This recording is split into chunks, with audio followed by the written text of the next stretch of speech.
Hey guys, I'm Amy with Crafty Vixen Studios again, and I'm about to start working on a new project. Figured y'all might want a little bit of an insight into what I'm going to be doing. So this is the original Viking axe that I did for the Renaissance Festival. You can see it's on both sides, and I have some runes and some wood burning in it as well. And the blade is etched on both sides.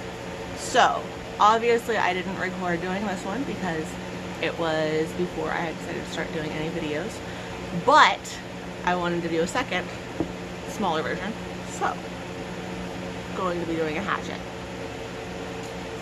So stick around and see what happens. So originally I was planning on taking the head off like I had done for the last axe, and then working on the head and then the handle separately. However, the way this one is designed, and I bought it on Amazon, so it was not expensive, it was pretty cheap. The way this one is designed, I don't think I'm going to be able to get it off. It's got the little ring there that you can see, that if I get it out, I don't know how I'll be able to get it back in securely. So I guess on this hatchet I am going to be working it up in a single piece, so that should be a new and exciting experience.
So I have the stencil applied, and so I'm actually going to talk y'all through this part of the process because it's a lot of information and I really don't want to type it all out.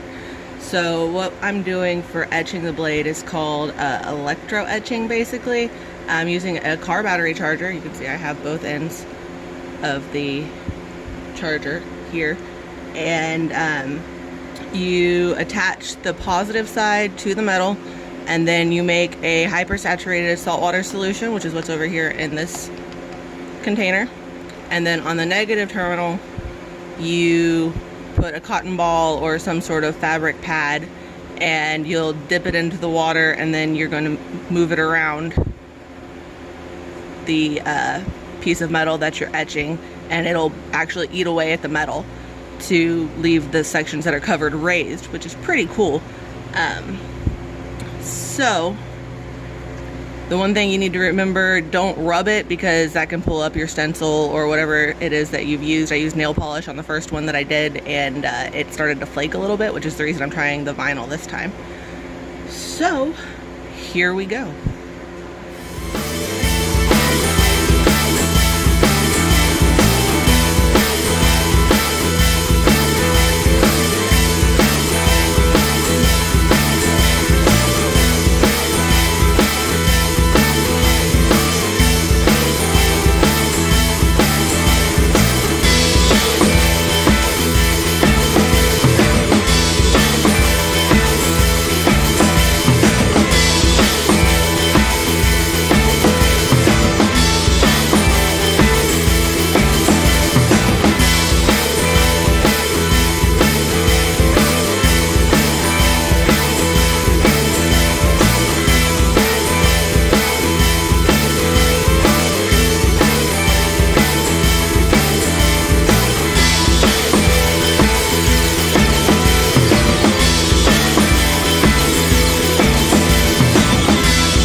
right, that was about 3 minutes on each spot for this side. So I'm gonna go ahead and pull off the vinyl and we'll see a general idea of what it's gonna look like. And then I'm gonna do the other side and then I'll clean it up and you can see how it's gonna look.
right, here you go. Here is the after effects of the etching.